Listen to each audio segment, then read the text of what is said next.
जहर और रंग, सांप और मोर की एक प्रेरणादायक दास्तान।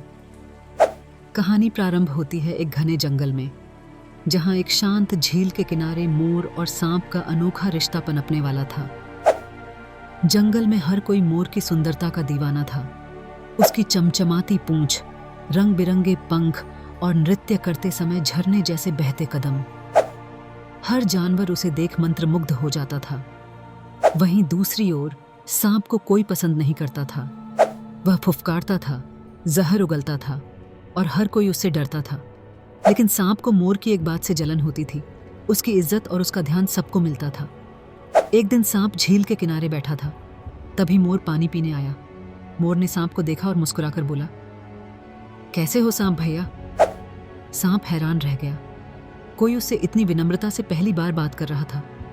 वो बोला, मैं ठीक हूं, पर तुम मुझसे क्यों बात कर रहे हो? सब तो मुझसे डरते हैं। मोर मुस्कुराते हुए बोला, क्योंकि मैं जानता हूं तुम डर के लायक नहीं हो। तुम्हारा जहर केवल तब निकलता है जब कोई तुम्हें नुकसान पहुंचाता है। बाकी समय तो तुम भी बस जीना चाहते हो, जैसे मैं। सांप को पहली बार लगा कि कोई उसकी आत्मा को पहचान रहा है, लेकिन उसके मन में अब भी ईर्ष्या थी। तुम्हारी जिंदगी आसान है मोर, सांप ने कहा। तुम्हारे रंग हैं, सुंदरता है, सबका प्यार है, और मैं बस एक डर हूं, एक जहर हूं। मोर थोड़ी देर चुप रहा और फिर बोला, मेरे रंग बाहर हैं, तुम्हारा जहर भीतर है। हम दोनों को कुदरत ने जैसा बनाया है वैसा कोई और नहीं बन सकता। लेकिन सवाल यह नहीं है कि हमारे पास क्या है, सवाल यह है कि हम उसका उपयोग कैसे करते हैं। यह बात सांप को थोड़ी समझ तो आई, लेकिन उसका ईगो उसे कचोट रहा था। एक दिन जंगल में एक बड़ी सभा बुलाई गई। कारण था, जंगल में किसी ने राजा शेर की गुफा के बाहर जहर छोड़ दिया था, जिससे शेर बीमार पड़ गया। जंगल के सारे जानवर डर गए। सबका शक सीधा सांप पर गया। ये जरूर सांप ने किया होगा, उसी के पास जहर है, भालू ने गुस्से में कहा। हमेशा यही करता है, उसे जंगल से निकाल देना चाहिए।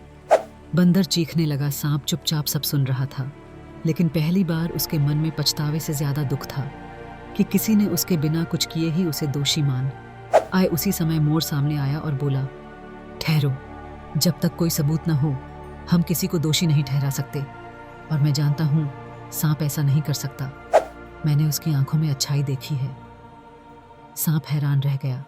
कोई उसका इतना बड़ा पक्ष ले सकता है, ये उसने कभी सोचा नहीं था। जांच हुई, पता चला कि जहर किसी इंसान द्वारा जंगल में फेंका गया था, न कि सांप द्वारा। अब सबको गलती का एहसास हुआ।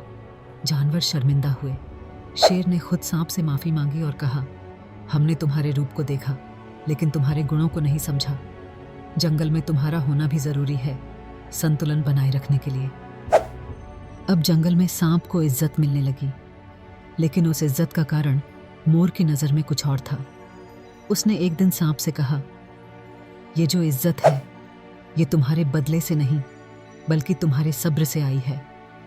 सांप ने कहा, पहले मैं सिर्फ डर पैदा करता था, लेकिन अब समझ गया हूं, इज्जत डर से नहीं, समझदारी से मिलती है। मोर बोला, तुम्हारे पास जहर है, पर तुमने उसे संभाल कर रखा, यही तुम्हारी सबसे बड़ी ताकत है। मोर झील के किनारे नाच रहा था और सांप दूर से देख मुस्कुरा रहा था। तुम्हारा नृत्य अब और भी सुंदर लग रहा है, सांप ने कहा, और तुम्हारी चुप्पी अब और भी गूंजती। अगर आपको ये कहानी पसंद आई हो तो वीडियो को लाइक करें, शेयर करें और हमारे चैनल को सब्सक्राइब करना न भूलें।